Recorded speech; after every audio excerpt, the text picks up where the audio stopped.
आज से पहले किसी भी पॉडकास्ट में, किसी भी इंटरव्यू में बात नहीं हुई एक पुलिस वाले के मुंह से हीरा मंडी पर। अब ये हीरा मंडी का क्या सीन है? हीरा मंडी के अंदर लड़कियां जो आती हैं वो कैसे आती हैं? निज़ाम कैसे चलता था? मेरी जहाँ जहाँ पोस्टिंग हुई तो मैंने यार किया कि ये जो चकले हैं जिन्हें या बाज़ारे बाज़ारे हुसैन, हुस्न कहा जाता है, कहीं उसको चकला कहा जाता है, कहीं ब्रोथल हाउसेस। कहीं उसको ब्रथल हाउस और चीज़ है। इसे डिफरेंट लोग इसको मिक्स कर देते हैं। अगर आप तारीख उठा के देखें तो ब्रथल हाउसेस जो हैं जहाँ प्रोस्टिट्यूशन होती है, जहाँ सेक्स का कारोबार होता है, वो एक अलहदा चीज़ है। और दूसरा आ जाता है बाज़ार हुस्न। बाज़ार हुस्न ये है कि जहाँ रक्स व सरूर की महफ़िलें होती हैं।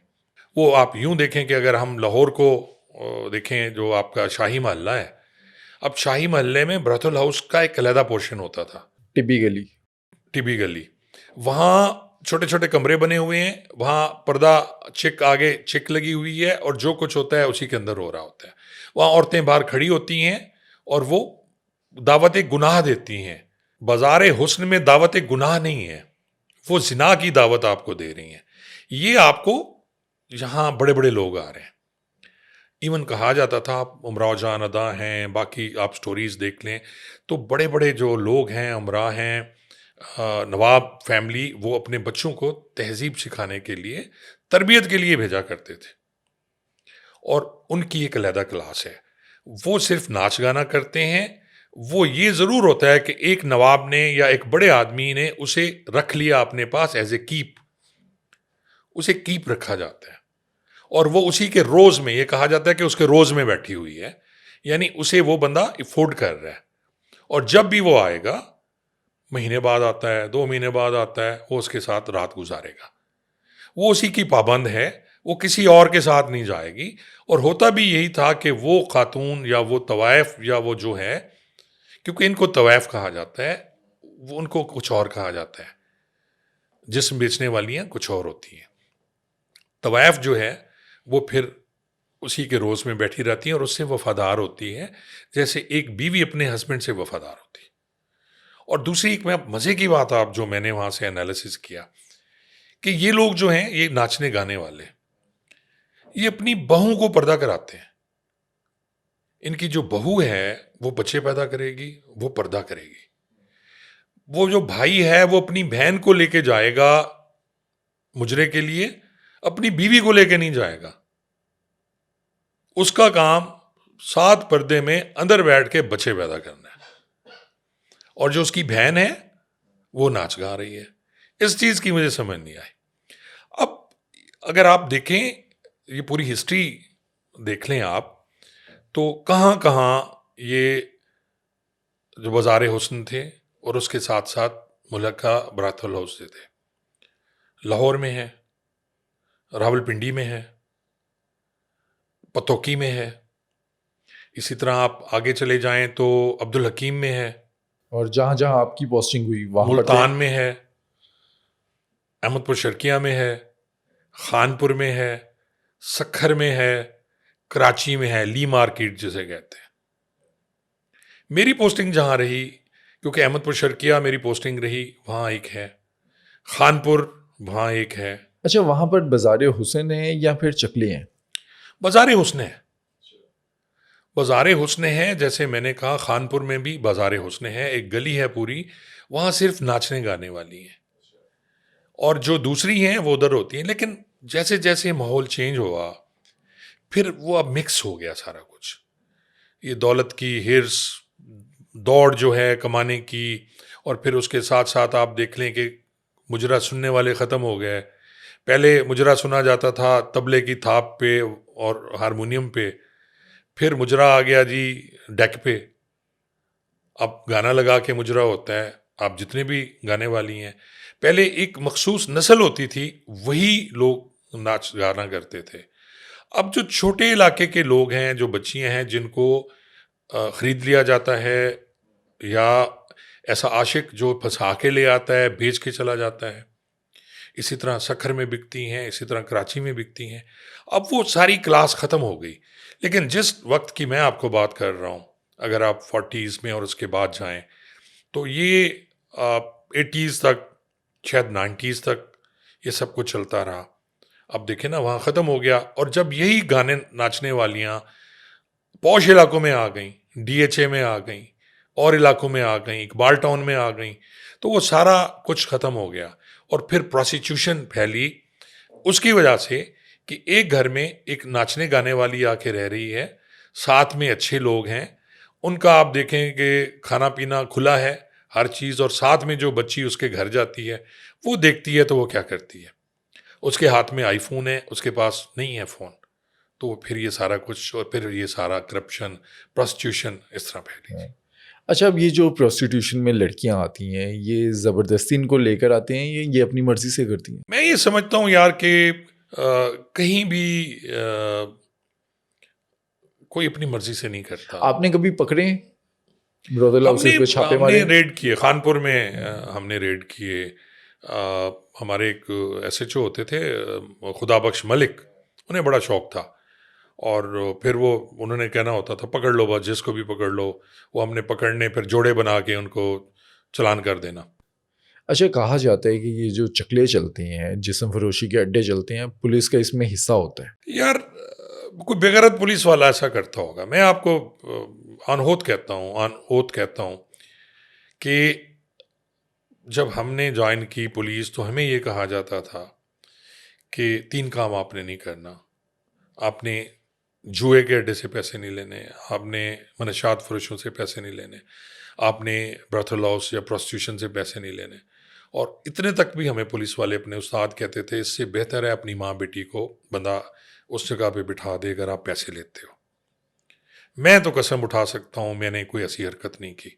और ना ही हमारे जो वक्त के पुलिस वाले थे या हमसे पहले थे, हमसे कुछ अर्सा बाद में भी थे, नहीं करते थे। लेकिन क्योंकि आजकल दौर ही यही आ गया है, और ख़ास तौर पे बड़े इलाके, बड़े शहर, लाहौर है, कराची है, इसमें तो मायूब समझा ही नहीं जाता। इसमें वो लेते हैं, सब लेते हैं, और पुलिस के आशीर्वाद से ही चलते हैं। अब ऐसी स्टोरीज भी सुनी है कि भाभी ने लड़की को बेच दिया, उससे ज़बरदस्ती जिस्म फरोशी करवाई गई। आपने कोई इस तरह की लड़की को रेस्क्यू किया या कोई स्टोरी आपके सुनने में आई हो कि किसी लड़की को बचाया हो, वहाँ से लेकर आए हो जहाँ पर उसे ज़बरदस्ती जिस्म फरोशी करवाई जाती हो? ऐसा हुआ था, एक मुल्तान से लड़कियां अगवा हुई थी 2, और वो यही केस था कि जी पहले आपने अफेयर चलाया, अफेयर चलाने के बाद लड़कियां मिलने चली जाती हैं, गाड़ी में बैठ जाती हैं। तो वो एक लड़के ने इसी तरह 2 लड़कियां गाड़ी में बिठाई और उन्हें कहा जी लॉन्ग ड्राइव करके आते हैं। अब लकीली एक लड़की ने अपना फ़ोन, जो छोटा फ़ोन था, वो अपने यहाँ रख लिया, वाइब्रेशन पे था फ़ोन, और यहाँ रख लिया फ़ोन। उनसे ले, उनको नशावर, वो जूस पिलाया गया, दोनों बेहोश हो गए। और आप यकीन जाने उनको लेके पतोकी आ गया वो। और ये उसमें एक जो थी एक इंस्टीट्यूशन जो है उनकी बेटी भी थी एक उसमें। तो पुलिस वाले जो अफसरान हैं खासे उस पे वो है कि बच्ची कहाँ चली गई, लेकिन लकीली उसके पास फ़ोन था, उसकी लोकेशन आ रही थी, और उस लोकेशन की वजह से ये फिर पतोकी पहुंचे। और उसी मेरे ख्याल अगले दिन वो बच्ची रिकवर हो गई थी दोनों, और उनको आगे बेचा जा रहा था। तो ये भी है ना कि जी लोग करते हैं, जो आपने भाभी और वो वाली बात की, वो अपनी मर्जी से बची गई होगी। आप किसी की मर्जी के खिलाफ, ये तो हो सकता है कि आप नशावर चीज़ दी, वो ले जाएं, उन्हें रख लें, छुपा लें और आगे बेच दें। वो तो हो रहा है, पूरी दुनिया में हो रहा है। लेकिन ये नहीं होता। मोस्टली लड़कियां अपनी मर्जी से जाती हैं, और फिर आगे जाके जब उन्हें एहसास होता है कि हमारे साथ क्या हो गया, तो फिर वापसी का रास्ता नहीं होता। एक तो वो लड़का जो ले गया जहर है, उसने उसको इस्तेमाल किया, फिर आगे जहाँ रही वहाँ भी तो वो हो रहा है, तो किस मुंह से वापस आया? फिर वो कहती है ठीक है, मेरा मेरा मुकद्दर है, फिर वो वहीं रह जाती है, और उसको फिर वो नहीं किया जाता। कौन उसको ओन करेगा, कौन रखेगा ऐसी लड़की को जो अपनी मर्जी से पहले भाग गई, फिर 15-20 दिन कहीं और रही, महीना कोई और रही, 1 साल रही, तो उसको कौन रखता है अपने घर में? शेल्फ लाइफ कितनी होती है इनकी? कितने अरसे तक ये काम करती हैं? 4 या 5 साल, इससे ज़्यादा मैंने नहीं देखा कि एक लड़की जो मार्केट में नई लड़की आई है, 4-5 साल के बाद पीछे एक पूरी लाइन आ रही है, और एक से एक बढ़ के आ रही है। और आज तो आप देख लें ना, टिकटॉक का ज़माना है और बाकी चीज़ें हैं, वो शोबदेबाजियाँ हैं, वो एक्शन है, वो ड्रामा है, वो सारी चीज़ें आपको नज़र आ रही होती हैं। और आप यार मैं तो हैरान होता हूँ। आप सोशल मीडिया उठा के देख लें, अब हमारे सामने इस उम्र में भी आ रहा होता है, आपको तो पुश्त ही नजर आती है, चेहरा तो कोई दिखाता ही नहीं है। तो जो भी लड़की देख लें जो टिकटॉक पे वो अपनी पुश्त दिखा रही है, या वो चीज़ दिखा रही है जो जिस पे ज़्यादा कुछ ऐसा है, ज़्यादा व्यूज़ जिस पर व्यूज़ हैं। और आप कोई लिख लें तहरीर, कोई इस्लामी तहरीर लिख लें, तो वो कोई कुछ नहीं करता। मैंने फेसबुक पे, आपको पता है मैं बड़ा इन हूँ, तो एक मैंने फेसबुक पे एक खूबसूरत खातून थी, उन्होंने लिखा मेरी तबीयत नासाज है, तो नीचे जनाब मिलियंस व्यूज़ और कमेंट्स थे, आप जुशांदा लें, आप फलां लें, आपको नज़ला है तो एहतियात करें, आप भाप लें। मैंने भी लिख लिया मेरी तबीयत ख़राब है, तो उन्होंने कहा जी कोई जाके डॉक्टर ने दिखाओ या हकीम ने दिखाओ। दो दो कमेंट्स थे। तो बात तो वही है ना जी, कि जिसकी शक्ल अच्छी है, और शक्ल अच्छी नहीं भी है तो जो फ़िल्टर आ गए हैं, अल्लामा अल हफ़ीज़, तो वो फ़िल्टर से तो आपको जो है हर, अब तो शीमेल जो हैं आपको बड़ी खूबसूरत लड़की लगते हैं। अब ये भी कहा जाता है कि जिस इलाके में, जिस एरिया में ये चकला या जिस्म फरोशी का अड्डा होता है, वहाँ पर अगर कोई नई लड़की आती है, कोई वर्जिन लड़की आती है, तो उस एरिया का जो ताकतवर शख्स है, जो बाअसर शख्स है, वो लड़की सबसे पहले उसके पास जाती है और एक रस्म होती है नत उतरवाई। ये नेटफ्लिक्स सीरीज़ में दिखाते हैं, फ़िल्मों में दिखाते हैं। असल में इस तरह की कोई रस्म या इस तरह की कोई बात होती है? देखें, ये नाथुतरवाई तो ये सबको पता है होती थी कि जी लड़की को रखा जाता है, उसकी हिफाजत की जाती है। फिर वहाँ के जो लोग हैं, ये बोली लगती है। बोली लगती है बाकायदा। बोली इस तरह तो नहीं होती कि बहुत सारे लोग आए हुए हैं, वो तो फिल्मों में देखते हैं, बट ये हो रहा होता है। और इस तरह होता है कि जी जो उस एरिए के ज़िम्मेदार हैं, मसलन किरोड़ पक्का एक जगह है जिसको मैं भूल गया, किरोड़ पक्का भी बहुत बड़ा बाज़ार हुस्न है, आज भी है। और वहाँ के लोग फिर इसी तरह, ट्रेडिशन है, ज़मींदार जिनकी फसल उतरती है दिसंबर में, फलां फसल के पैसे आ गए जी, कपास उतरी, अब तो कपास ख़त्म हो गई तो बड़े पैसे हैं, गंदम पैसे आ गए। तो जब पैसे आते हैं तो ज़मींदारों का काम ही यही होता था। और ख़ास तौर पे जनूबी पंजाब के जो ज़मींदार हैं और सिंध के ज़मींदार हैं, उनका तो काम ही यही है कि उन्होंने यही काम करना ही करना है। और फिर उनकी नज़रें होती हैं जी फलां की बच्ची जो जवान हो रही है तो वो हाँ क्या खूबसूरत है, तो वो जाके फिर अपने बंदे भेजते हैं और उनसे बात की जाती है, और उसके बाद वो नथ उतरवाई, तो ये है रस्म। और एक अरसे तक वो 1 महीना भी होता है, उसमें 2 महीने भी हो सकते हैं, हनीमून पीरियड होता है वो उनका, वो उसमें रहती हैं उनके पास। ये सही बात है। आपने कभी किसी का इंटरव्यू किया? कोई जिस्म फरोशी जो करती हो, आपने पूछा हो कि क्या मजबूरियाँ थी, किस वजह से आई? यार इस तरह तो नहीं हुआ कि ना ही मैं जिस फोर्स में रहा और उसके बाद आफ्टर रिटायरमेंट भी कोई ऐसा मौका नहीं मिला, बट जब ऐसी कोई लड़की आती थी, गिरफ्तार हो गई है और वो बैठी हुई है, चाहे वो मैंने पकड़ी है या किसी और ने थाने में किसी हुआ, तो ज़ाहिर है बंदा पूछता है। और कई दफ़ा तो उनकी यही बात है कि सेम स्टोरी होती होगी। मजबूरियाँ, सेम स्टोरीज़ और इस टाइप की चीज़ें। मैं ये समझता हूँ यार, मैंने कि जी अल्लाह ताला का कोई अज़ाब है इन पे या क्या है, कि ये लोग नाचते हैं तो खाते हैं, ये लोग जिस्म बेचती हैं ये तो खाना खाती हैं। एक बड़ा मज़े का किस्सा मैं आपको सुनाता हूँ। एक शादी थी जंग में, किसी बड़े आदमी की शादी थी, मैं और मेरे एक दोस्त भी इनवाइटेड थे। हम लोग शादी पे गए तो वहाँ खुलेआम मुजरा था, और मेरे ख्याल में कोई 50-60 लड़कियां थीं। वो ये झंग की एक मशहूर फैमिली है, और उनके बारे में है कि वो बाप बेटा भी इकट्ठे बैठ के मुजरा भी सुनते हैं, शराब भी पीते हैं, वो दामाद और ससुर भी इकट्ठे, सारे इकट्ठे होते हैं। उनमें कोई वो नहीं है कि जी अखलाकियात नाम की इस टाइप की, कि बाप बेटे के साथ ना बैठे या जो दामाद है वो ससुर के साथ ना बैठे। तो उस शादी पे हम गए जी, मेरे दोस्त इनवाइटेड थे, मुझे वो साथ ले गए। अब अगले दिन मुझे हाई कोर्ट जाना था, मैं मुल्तान से आया था जहाँ, तो रात 2 ढाई बजे, 3 बज गए। मैंने कहा यार मैंने जाना है। हम बैठे रहे वहाँ, जो देखते रहे, बड़े बड़े अफसरान भी थे वहाँ हमारे, पुलिस के भी थे और भी थे जी।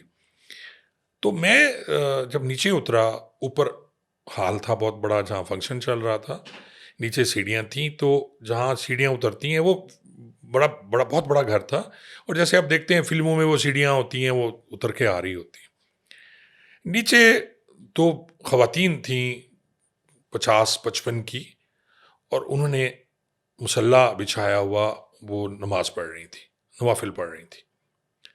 और यकीन जाने जब मैं करीब से गुजरा तो वो दुआ कर रही थी कि अल्लाह इन्हें और दे, इनको ये जो मालिक मकान है या जिसने हमें बुलाया है इन्हें और दे, इन्हें और दौलत दे ताकि ये हमें बुलाएं। आप यकीन जाने बट साहब मैं काम के रह गया। ये अल्लाह ताला की कोई अजीब सी वो चीज़ है कि हर आदमी को रिस्क मिलता है, किसी को कहाँ से मिलता है, किसी को कहाँ से मिलता है। बुरी चीज़ है, पर उनका देखें उनकी सोच ही यही है कि हमने ये इनको पैसे आएंगे, ये हमें बुलाएंगे। हालांकि ये भी तो हो सकता है वो ये कहें कि हम ये काम छोड़ दें, किसी और जरिए से रिस्क मिले। लेकिन उन्हें तौफीक ही नहीं हो रही, शायद अल्लाह उन्हें हिदायत ही नहीं दे रहा, या अल्लाह ताला ने लिख दिया कि रिस्क इनका है इधर। यही चीज़ रिश्वत में है, यही चीज़ महंगा बेचने में है, यही चीज़ मिलावट करने में है कि हम सारी चीज़ें जो कर रहे हैं और दूसरी तरफ हम कहते हैं जी अल्लाह दी मर्जी। अब अल्लाह की मर्जी तो ये नहीं है, अल्लाह ने आपको अकल भी दी है कि आप इसको छोड़ें, लेकिन कोई नहीं छोड़ रहा क्योंकि आसान है कमाना, इजी मनी, बिल्कुल इजी मनी है, शॉर्टकट रास्ते हैं। पुलिस की नज़र में ये हीनियस क्राइम है। पुलिस वालों को इफेक्ट होता है कि उनके एरिया के अंदर कोई चकला चल रहा है, वहाँ पर लोग आते हैं, जिस्म फरोशी होती है। जी बिल्कुल, पूछा जाता है, पूछा जाता है। जिस्म फरोशी के जितने भी अड्डे हैं वो पूछा जाता है। अलबत्ता ये था, अब तो मुझे नहीं आइडिया क्योंकि मैं मुलाजमत में नहीं हूँ, अब शायद बंद भी कर दिए गए हैं, ये बाज़ार हुस्न बंद कर दिए गए, तो इसकी वजह है कि फिर मोहल्लों की रौनकें और टाउन्स की रौनकें बहाल हो गई। अब वो सारा कुछ उस जगह हो रहा है। तो एक टाइम होता था कि जी 8 बजे से लेके या 9 बजे से लेके 10 या 11 बजे तक टाइम है, 2 घंटे या 3 घंटे इसमें मुजरा होगा। और आपको याद है ये सारी जो मशहूर अदाकाराएँ हैं, अंजुमन है, गोरी, नीली, ये सारे ये यहाँ लाहौर में करते थे मुजरा। इनका वहाँ बाकायदा इनकी वो इन्हें कहते थे ऑफिस जा रहे हैं। अच्छा, ऑफिस लग आपको रहा है ये इसे बिल्कुल। ऑफिस कहा जाता था कि कहाँ जा रहे हैं जी, ऑफिस जा रहे हैं। तो वो गाड़ियों में आती थी बड़ी बन ठन के, और ऑफिस में उन्होंने बैठना, फिर ऑफिस का वो दरवाज़ा खुलना, गुजरते हुए आपने देखना सामने कि जी कौन बैठा हुआ है।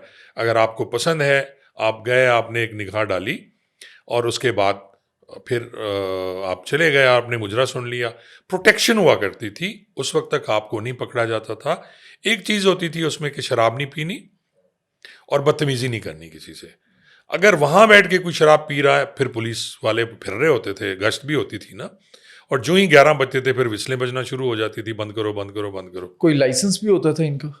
इनके लाइसेंस हुआ करते थे, लाइसेंस हुआ करते थे, और मेरे ख्याल में लाइसेंस था, और होता था कि जी नायका फलां नायका के नाम है, और वो लेकिन आई एम नॉट श्योर इसके बारे में जी। अच्छा, आज के दौर में तो सारा डिजिटल हो गया है। आप टिकटॉक खोलें, इंस्टाग्राम खोलें, आपके सामने पूरी रेट लिस्ट आ जाती है।